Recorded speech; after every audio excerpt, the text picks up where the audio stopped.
Most welcome dear students, आप सभी लोगों का स्वागत है आपके अपने यूट्यूब चैनल डीजे सर पर। डियर स्टूडेंट्स, आज का यह महत्वपूर्ण सेशन जो है वो क्लास 10th के बच्चों के लिए बहुत ही इंपॉर्टेंट है, क्योंकि हम लोग इसमें आज के इस सेशन में बात करने वाले हैं उनके वाणिज्य के मोस्ट इंपॉर्टेंट प्रश्नों की सीरीज के बारे में। तो प्रिय विद्यार्थियों, वीडियो में अंत तक बने रहिएगा। सभी जो प्रश्न शामिल किए गए वो एक से बढ़कर एक है, और मैं स्टार्टिंग में आप लोगों को 10 जो है बहुविकल्पी प्रश्नों का टेस्टिंग कराऊंगा। उसके बाद जो है मैं महत्वपूर्ण प्रश्नों के प्रश्नोत्तर की जो सीरीज होगी मैं उसे स्टार्ट करूंगा। और ये जो बहुविकल्पी प्रश्नों की सीरीज वो मैंने पहले ऑलरेडी ही पढ़ा रखा है पहले ही। तो आप लोग इसका जो आंसर है वो कमेंट बॉक्स में हमें ज़रूर बताइएगा। मुझे कमेंट बॉक्स में आप लोगों के आंसर का इंतजार रहेगा। तो चलिए स्टार्ट करते हैं आज के इस महत्वपूर्ण सेशन को। विनियोग है, पहला प्रश्न क्या है? विनियोग क्या है? ए जो दिया गया चालू संपत्ति, बी जो दिया गया स्थायी संपत्ति, सी जो दिया गया ए तथा बी दोनों, डी दिया गया इनमें से कोई नहीं। तो जो भी राइट आंसर होगा डिस्टेंस इसके बारे में ज़रूर बताइएगा। और इन प्रश्नों को मैंने ऑलरेडी हल करा भी रखा है डिस्टेंस इस चैनल पर, और प्लेलिस्ट में जाकर देखेंगे तो आपको वहाँ से मिल भी जाएगा। तो मुझे एक विश्वास है कि आप लोग डिस्टेंस इसका जो आंसर है वो सही आंसर जो है उसे कमेंट बॉक्स में ज़रूर बताएंगे। दूसरा देखिए, क्या है निम्नलिखित में से कौन सा व्यक्तिगत खाता है? मजदूरी, वेतन, बैंक, कोई नहीं। ये आप लोग का सेकंड प्रश्न है डिस्टेंस, और जो भी इसका राइट आंसर होगा उसका जो जवाब है कमेंट बॉक्स में ज़रूर दीजिएगा। तीसरा यहाँ प्रश्न दिया गया, निम्नलिखित में से कौन सी क्रिया व्यावसायिक नहीं है? निर्माण, ठेका कार्य, सामाजिक सेवा, अंशों में व्यवसाय। तो ये क्रिया जो है व्यवसाय नहीं है। तो ये 4 ऑप्शन आपको दिया गया, इसका जो आंसर होगा सही डिस्टेंस कमेंट बॉक्स में ज़रूर दीजिएगा। बहुत ही मोस्ट इंपॉर्टेंट प्रश्न है डिस्टेंस, प्रश्न संख्या 4। बहुत ही ज़्यादा इंपॉर्टेंट है ये प्रश्न, समझ लीजिए।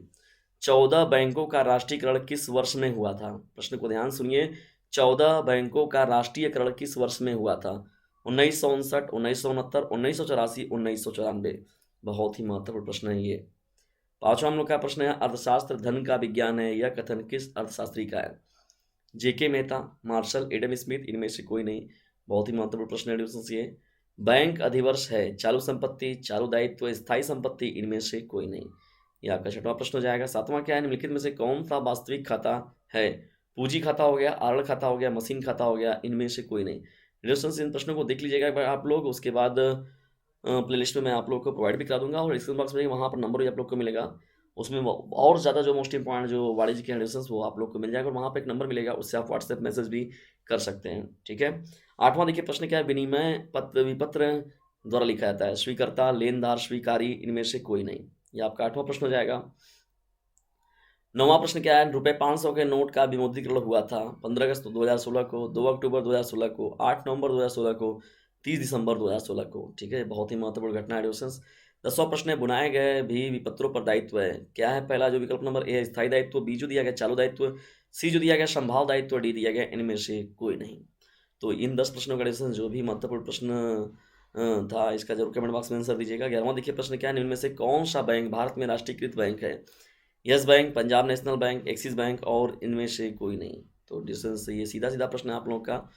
अब देखिए यहाँ पर जो कुछ महत्वपूर्ण और भी प्रश्न है यहाँ पर डिस्टेंस, अभी मैं नीचे वीडियो को बिल्कुल भी स्किप मत कीजिएगा। अभी महत्वपूर्ण प्रश्नों की सीरीज बाकी है। अभी नीचे मैं आप लोग का अभी आगे बढ़ेंगे जब डिस्टेंस, तो मैं आप लोग का सेशन भी स्टार्ट करूँगा अभी तुरंत। हम चिट्ठा क्यों तैयार करते हैं? देखिए प्रश्न आप लोगों का, चिट्ठे के में आप संभाव्य दायित्व कहाँ दिखाएंगे? सी जो हो गया कैलकुलेटर। तीसरा प्रश्न, कैलकुलेटर का आविष्कार किसने किया था? चौथा देखिए प्रश्न क्या है, क्या समस्त धन पूंजी है? ये हम लोग का प्रश्न संख्या 4 हो जाएगा। और ये अति लघु लघु उत्तरी में दोनों में ही शामिल होने वाले प्रश्न है डिस्टेंस, इंपॉर्टेंट प्रश्न है। इन प्रश्नों को बिल्कुल भी आप छोड़िएगा नहीं। चलिए आगे बढ़ते हैं। क्या सभी नोटों का निर्गमन भारतीय रिजर्व बैंक करता है? ये डिस्टेंस एक प्रश्न दिया गया है, इस पर अपने विचार को प्रस्तुत करना है। क्या सभी नोटों का निर्गमन भारतीय रिजर्व बैंक करता है? ये प्रश्न 5वां है। 6वां प्रश्न है, शुद्ध लाभ ज्ञात करने हेतु कौन सा खाता बनाया जाता है? 7वां हम लोग का प्रश्न है, समायोजन में दी गई उपार्जित आय को कहाँ प्रदर्शित किया जाता है? ये प्रश्न संख्या हम लोग का हो जाएगा 7। तो इंपॉर्टेंट ये प्रश्न है डिवीजन, इन प्रश्नों को देख लीजिएगा। अभी महत्वपूर्ण प्रश्नों की सीरीज हम लोग की आगे आनी बाकी है। इन प्रश्नों को एक बार आप मिला लीजिएगा, देख लीजिएगा। अगर कोई प्रॉब्लम होगा डिस्टेंस तो मैं कमेंट बॉक्स में अपनी राय जरूर दीजिएगा हमें। 8वां है, भारत में स्पीड पोस्ट सेवा कब आरंभ की गई थी? 9वां हम लोग का प्रश्न है, भारत में सर्वाधिक प्रयोग किए जाने वाले अकाउंटिंग सॉफ्टवेयर का नाम क्या है? 10वां हम लोग का प्रश्न है, भारत में वर्तमान केंद्रीय वित्त मंत्री का नाम बताइए। तो बहुत ज़्यादा मोस्ट इंपॉर्टेंट प्रश्न है डिस्टेंस। 11वां हम लोग का प्रश्न है, सकल लाभ ज्ञात करने हेतु कौन सा खाता बनाया जाता है? ठीक है, ये हम लोग का इंपॉर्टेंट प्रश्न है। और आइए इंपॉर्टेंट प्रश्नों की सीरीज में हम लोग बढ़ते हैं अब नेक्स्ट प्रश्नों की सीरीज को। देखिए 12वां हम लोग का प्रश्न है, प्रयुक्त माल की लागत की गणना कैसे की जाती है? 13वां है, कंप्यूटर का आविष्कार किसने किया था? 14वां है, बैंकों में जमा धन पूंजी है, टिप्पणी लिखिए। अब चलिए आइए बात चलिए डिस्कशन अब हम लोग बात करते हैं आज के इस महत्वपूर्ण सेशन का। देखिए हम लोग का पहला जो मोस्ट इम्पॉर्टेंट प्रश्न है वो क्या है, और यहाँ से आप लोगों को जो है अब क्लास से ये क्लास जो होगा क्लास का सेशन डिस्कशन मिलेगा। इंपॉर्टेंट है ये सभी प्रश्न। देखिए यहाँ से प्रश्नों को इन प्रश्नों को देख लिया गया। अब यहाँ से हम लोग बात करते हैं अपने महत्वपूर्ण प्रश्नों की सीरीज का, और वो भी आंसर के साथ। देखिए हम लोग का पहला प्रश्न क्या है, इसमें शामिल जो किया गया बहुत ही मोस्ट इम्पॉर्टेंट है। क्या सभी नोटों का निर्गमन भारतीय रिजर्व बैंक करता है? देखिए बहुत ही महत्वपूर्ण है। तो चलिए इसके उत्तर को जान लेते हैं हम लोग। भारत में देखिए डिस्टेंस अगर कहा जाए तो 1 रुपए के नोट तथा सिक्कों का निर्गमन भारत सरकार द्वारा तथा सेठ शेष नोट, देखिए भारत सरकार क्या करता है, 1 रुपए के नोट तथा सिक्कों का निर्गमन कौन करता है? भारत सरकार द्वारा होता है। जबकि शेष नोट जो होते हैं, जैसे 2 की बात हो गई, ठीक है, 5 की बात हो गई, 10 की बात हो गई, 20 रुपए की बात हो गई, 100 रुपए की बात हो गई, 500 की बात हो गई, या 2000 की जो बात कर रहे हैं हम लोग, ये तो जान ही रहे हैं कि 1000 को तो पहले किनारे रखिए भैया। इसको तो फिलहाल में तो 1000 का जो नोट है वो तो देखने को मिल ही नहीं रहा है, आया ही नहीं जब से नोटबंदी हुआ। तो 500 रुपये तथा 1000 वाले रुपए वाले नोट का जो निर्गमन है रिजर्व बैंक द्वारा किया जाता है। 1 रुपए के नोट तथा सिक्के भी चलन में रिजर्व बैंक द्वारा ही डाले जाते हैं, लेकिन मुख्य रूप से जो है इसको क्या है, भारत सरकार के अधीन ही होता है निर्गमन, उसकी क्या अकॉर्डिंग किया जाता है। तो डिस्टेंस यहाँ पर समझना है आप लोगों को क्या है। आप एक यहाँ जो 100 रुपये 1000 रुपये नोट वाली है उसको भूल जाइए। यहाँ पर आप लोग एक काम कर सकते हैं, 2000 की नोट रख लीजिए वहाँ पर, ठीक ना, इंपॉर्टेंट है। चलिए दूसरे महत्वपूर्ण प्रश्न की ओर बढ़ते हैं। दूसरा देखिए हम लोग का प्रश्न क्या है डिस्टेंस, फटाफट से इस चैनल को लाइक कर दीजिए और शेयर कर देते हैं यदि आप, तो ये तो बहुत ही अच्छी बात है। और चैनल पर आए तो चैनल को सब्सक्राइब करके जरूर रख लीजिएगा डिस्टेंस, क्योंकि याद रखिएगा चैनल आप लोग के लिए बहुत ही हेल्पफुल साबित होगा। दूसरे महत्वपूर्ण प्रश्न की ओर बात करते हैं हम लोग, डेबिट हमेशा क्रेडिट के बराबर होता है, व्याख्या कीजिए। देखिए दोस्तों अगर हम लोग बात करें डेबिट और क्रेडिट के बारे में, तो एक व्यवहार से 2 या अधिक खाते प्रभावित होते हैं। अतः यदि एक खाते में कोई परिवर्तन, कमी या वृद्धि होगा तो जाहिर सी बात है उसका प्रभाव जो होगा वो दूसरे खाते पर भी पड़ेगा। यदि ऋणी डेबिट पक्ष में वृद्धि या कमी हुई तो धनी जो क्रेडिट पक्ष में क्रमशः वृद्धि या कमी होगी। जाहिर सी बात है अगर उधर देखा जाएगा कमी या वृद्धि को, तो इधर भी वृद्धि या कमी देखने को स्वाभाविक रूप से मिलेगी। मतलब ये कहा गया कि डेबिट और क्रेडिट हमेशा बराबर होते हैं, इसलिए डेबिट हमेशा क्रेडिट की क्या होता है, बराबर होता है। ठीक है दोस्तों, ये डेबिट और क्रेडिट की बात हो गई, और ये इंपॉर्टेंट प्रश्नों में आप लोगों का है शामिल किया गया। इन प्रश्नों को बिल्कुल भी छोड़िएगा नहीं दोस्तों आप लोग। चलिए बढ़ते हैं हम लोग तीसरे मोस्ट इंपॉर्टेंट प्रश्न की ओर। मोस्ट इंपॉर्टेंट प्रश्न की डिस्टेंस, जब हम लोग खुद भी 10th में थे तो यहाँ पर देखिए डिस्टेंस नस्तीकरण जो था हम लोग के प्रश्न में, पेपर में भी आया हुआ था। और बैंकों का जैसे कार्य हो गया, रिजर्व बैंक का कार्य हो गया, भारतीय स्टेट बैंक का हो गया, तो ये सब कार्य जो हैं बहुत ही महत्वपूर्ण है इनके। ये सभी जो प्रश्न देखिए हाईलाइटेड प्रश्न हैं, हर बार पूछे जाते हैं। तो बताइए उस समय के तब भी एग्जामों में था जब हम लोगों ने क्या किया था, 2009 में दिया हुआ था डिस्टेंस क्लास 10th का वाणिज्य का पेपर। तीसरा देखिए प्रश्न क्या, नस्तीकरण की श्रेष्ठ प्रणाली कौन सी है? बहुत ही मोस्ट इंपॉर्टेंट है, नस्तीकरण की श्रेष्ठ प्रणाली कौन सी है। देखिए नस्तीकरण के बारे में हम लोग बात करें तो खड़ी प्रणाली, सुव्यवस्थित, वैज्ञानिक एवं लोचदार है। तो डिस्टेंस यहाँ पर देखिए संरचना यही देखिए क्या होता है, खड़ी प्रणाली जो होता है, यानी नस्तीकरण की जो खड़ी प्रणाली होता है डिस्टेंस वो सुव्यवस्थित माना जाता है, वैज्ञानिक एवं लोचदार माना जाता है। अतः यह नस्तीकरण की सर्वोत्तम, आधुनिक एवं सर्वश्रेष्ठ प्रणाली माना जाता है। कौन सी प्रणाली डिस्टेंस, खड़ी प्रणाली की बात हो रही है, ठीक है ना। नस्तीकरण की कौन सी प्रणाली, खड़ी प्रणाली जो होती है वो श्रेष्ठ मानी जाती है। ये बहुत ही महत्वपूर्ण प्रश्न है डिस्टेंस। चलिए आगे बढ़ते हैं हम लोग इंपॉर्टेंट प्रश्नों की सीरीज में। देशी बैंकरों के 4 गुण लिखिए। बहुत ही महत्वपूर्ण प्रश्न है डिस्टेंस। प्रश्न देखिए बहुत ही मोस्ट इंपॉर्टेंट प्रश्नों की सीरीज पर ही आप लोग के साथ डिस्कशन होता है डिस्टेंस, ठीक है। आप लोग का बेवजह समय बर्बाद नहीं किया जाता है। जितने भी महत्वपूर्ण सेशन का डिस्कशन आप लोग के साथ किया जाता है वो सभी के सभी प्रश्न हैं, एक से बढ़कर एक है, और आपको आपके एग्जाम के साथ ही साथ आपको भविष्य में भी यहाँ से लाभ अवश्य मिलेगा। चलिए बढ़ते हैं चौथा प्रश्न, देसी बैंकरों के 4 गुण लिखिए। देखिए दोस्तों से बात करें तो भारतीय केंद्रीय बैंक जांच समिति 1929 के अनुसार अगर देखा जाए तो देसी बैंकर वह व्यक्ति या व्यक्तिगत फर्म है जो जमाओं को स्वीकार करती है, हुंडियों में व्यापार करती है अथवा ऋण देने का कार्य करती है। तो ये तो आपका एक यहीं पर काम हो गया, जमाओं को स्वीकार करना और हुंडियों में व्यापार करना और ऋण देने का कार्य जो हो गया, ठीक है, ये एक चीज़ हो गया। बिना जमानत के ऋण प्रदान करना, ठीक है, ये भी एक काम है। बिना जमानत के क्या करता है, ऋण प्रदान करने का कार्य करता है। उचित बीज एवं यंत्रों की आपूर्ति करने का काम जो है वो भी कहीं ना कहीं से देसी बैंकर्स का है। अनुत्पादन कार्यों हेतु ऋण प्रदान करना, ये भी बहुत ही महत्वपूर्ण कार्य है देसी बैंकर्स का। सरल विधि द्वारा लेन देन कैसे किया जा सकता है एडिशंस, ये भी कहीं ना कहीं से देसी बैंकर्स के अधीन होता है। तो देसी बैंकर्स के एडिशंस ये कुछ हो गया मोस्ट इंपॉर्टेंट गुण, प्रॉपर्टीज, ठीक है, मेरिट्स हो गए इनके अगर कहा जाए तो, जो कि बहुत ही महत्वपूर्ण है। चलिए बढ़ते हैं हम लोग अब 5वें महत्वपूर्ण प्रश्न की ओर। देखिए देखिए हम लोग का प्रश्न क्या है डियर स्टूडेंट्स, यहाँ पर बचत का सामाजिक महत्व बताइए। बहुत ही इंपॉर्टेंट है, बहुत ही इंपॉर्टेंट है, बहुत ही इंपॉर्टेंट है। देखिए बचत का सामाजिक महत्व क्या है, बहुत ही व्यापक देखा जाए तो डिस्टेंस से प्रभावित करता है।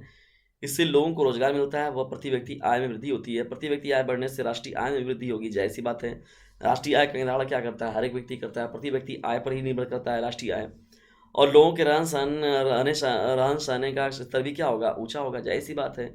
जब बचत होगी तो इकोनॉमिक रूप से मजबूत होंगे लोग, तो व्यवस्थाएं जब बदलेंगी, सुविधाएं बदलेंगी, तो जाहिर सी बात है कि क्या उनके रहने का भी स्तर भी क्या होगा, ऊंचा उठेगा। राष्ट्र का शक्तिशाली होना, बचत के द्वारा देश के आर्थिक विकास को गति मिलती है। इससे देश की राजनीतिक व सैनिक शक्ति में वृद्धि होती है। देखिए ये बहुत महत्वपूर्ण चीज़ है। बचत जब निकाला जाता है, एडिशनल बजट जब हम लोग बताते हैं, बजट के अंतर्गत ही ये सभी बातें होती हैं। तो सामाजिक दृष्टि से देखा जाए तो बचत जो होता है अपने आप में एक बहुत ही व्यापक चीज़ है, ठीक है ना, और बहुत ही महत्वपूर्ण है, बहुत ही लाभकारी भी है। चलिए बढ़ते हम लोग छठवें प्रश्न की ओर। छठवां भी देखिए प्रश्न जो है बहुत ही ज़्यादा मोस्ट इंपॉर्टेंट है। प्रश्न क्या है, तुष्टि गुण का अर्थ बताइए। तुष्टि गुण किसे कहते हैं हम लोग, देखिए यूटिलिटी, तुष्टि गुण या उपयोगिता का अर्थ क्या होता है। साधारण बोलचाल में अगर बात किया जाए तो तुष्टि गुण का अर्थ क्या होता है, किसी वस्तु की लाभ लाभदायकता से लगाया जाता है, ठीक है।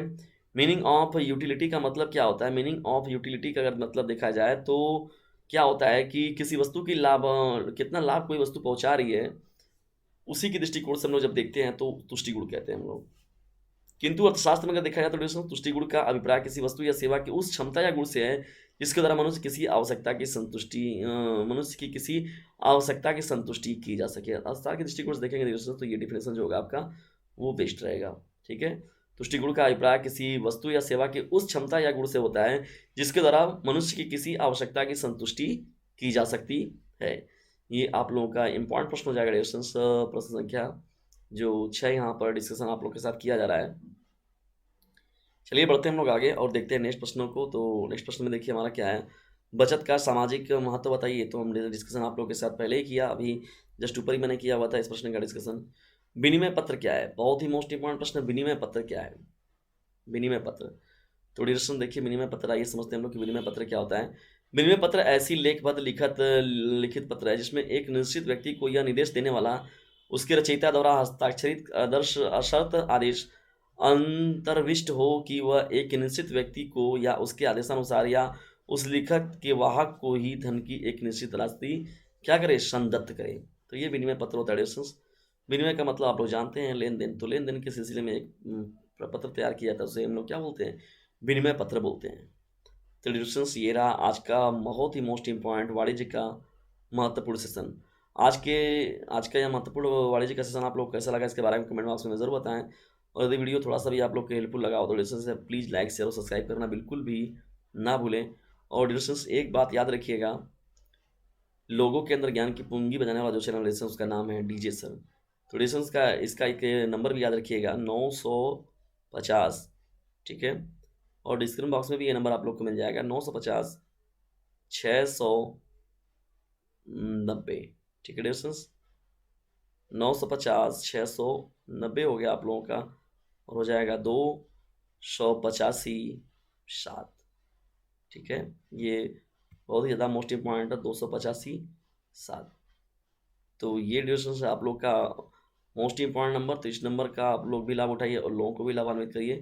कुछ भी नहीं करना आप लोगों को, बस इस नंबर से एक व्हाट्सएप मैसेज करना है। तो डियर स्टूडेंट्स मिलते हैं हम लोग जल्दी किसी अन्य वीडियो में, किसी अन्य टॉपिक के साथ, किसी अन्य लेक्चर के साथ। तब तक के लिए टेक केयर, गुड बाय, जय हिंद जय भारत। लेकिन डियर स्टूडेंट्स अपना आप लोग फीडबैक जरूर दीजिए। एग्जाम अब आप लोगों से ज़्यादा दूर नहीं है, एग्जाम धीरे धीरे आ रहा है, बोर्ड एग्जाम आपकी ओर। तो लगा दीजिए आप सभी लोग भी अपना पूरा जोर डीजे सर चैनल की ओर। और रेगुलरली जो है 1 से 2 घंटे समय जरूर निकालिए, 2 घंटे डीजे सर चैनल से स्टडी के लिए। तो डीजे सर का कहना है बोर्ड में टॉपर बनना है, तो इसकी सार्थकता तभी सिद्ध होगी जब आप लोग रेगुलरली इस चैनल से स्टडी करेंगे।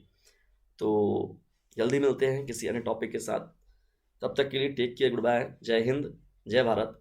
लेकिन एक बात याद रखिएगा डिस्टेंस कि आप लोग को इस चैनल का लिंक जो है उसे शेयर जरूर कीजिए, क्योंकि जितने ज़्यादा हमें वाणिज्य के स्टूडेंट मिलेंगे डिस्टेंस क्लास 10th के या 12th के, जो भी सेशन के देखिए ज़्यादातर लेक्चर उसी सेशन के ज़्यादा मैंने लिए हुए जिसमें हमारे पास उन बच्चों की पर्याप्त मात्रा में स्ट्रेंथ है।